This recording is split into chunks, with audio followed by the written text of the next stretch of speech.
আসসালামু আলাইকুম রহমতুল্লাহি ওয়া বারাকাতুহু। আজকের এই ক্লাসে আমরা যে টপিকটি নিয়ে আলোচনা করব সেটা হচ্ছে সিলেবল। সিলেবল বলা হয় শব্দের অংশ, অর্থাৎ একটা শব্দের যেটুকু অংশ আপনি উচ্চারণ করতে পারবেন ওটা হচ্ছে এক একটা সিলেবল বা শব্দের অংশ। তো সিলেবল কত প্রকার? সিলেবল হচ্ছে 4 প্রকার। প্রথম নাম্বার হচ্ছে মনোসিলেবল।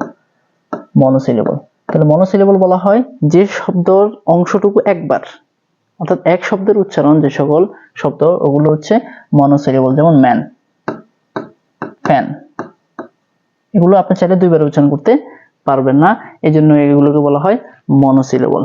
2 নম্বর হচ্ছে ডাইসিলেবল।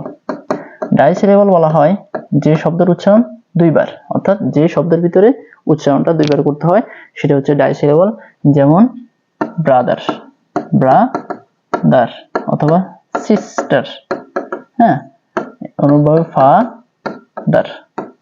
তাহলে ব্রাদার, সিস্টার, ফাদার এগুলোকে বলা হয় ডাইসিলেবল। 3 নম্বর হচ্ছে ট্রাইসিলেবল। মনোসিলেবল, ডাইসিলেবল, ট্রাইসিলেবল, অর্থাৎ যে শব্দের উচ্চারণটা হচ্ছে তিনটি, যে শব্দের ভিতরে উচ্চারণ তিনটি সেটা হচ্ছে ট্রাইসিলেবল।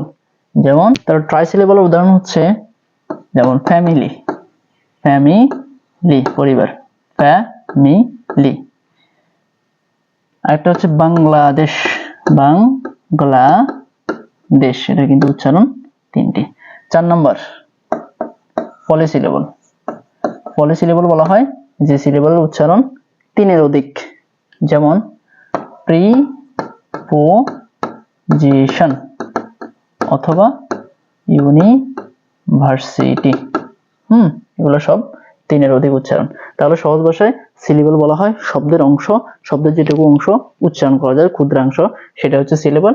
আর সিলেবল 4 প্রকার। মনোসিলেবল হচ্ছে যে শব্দের উচ্চারণ মাত্র একটা, আর ডাইসিলেবল হচ্ছে যে শব্দের উচ্চারণ দুইটা, আর ট্রাইসিলেবল হচ্ছে যে শব্দের উচ্চারণ তিনটি, আর পলিসিলেবল হচ্ছে যে শব্দের উচ্চারণ 3-এর অধিক।